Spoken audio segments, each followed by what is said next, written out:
we should never forget how deeply heroic and courageous those people were.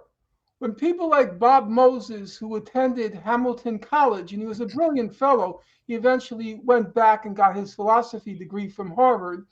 But when people like Bob Moses, they came from up north, they went down south. What they did was they used to go into these tiny hamlets where the chief of police was in the Ku Klux Klan, the chief judge was in the Ku Klux Klan, every official was in the Ku Klux Klan, and they went from door to door, knocking on people's doors to get them to go down to register to vote. That took real courage.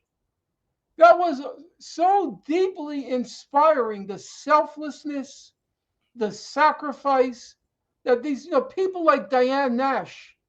I mean, I don't know if you know her, but she was just a spectacular figure. And these people were 20 years old. Bob Moses was a little older. He was like 22.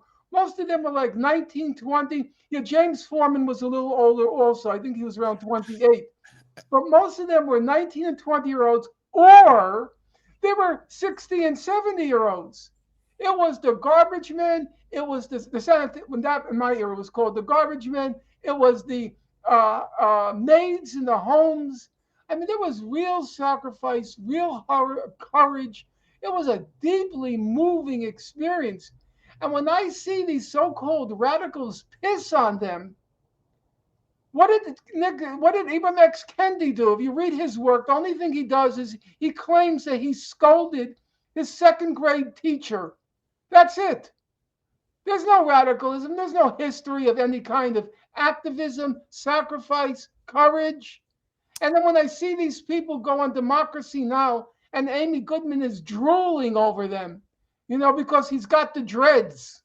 He's got the dreads. It fills me with nausea. Patrice Cullors with her four homes,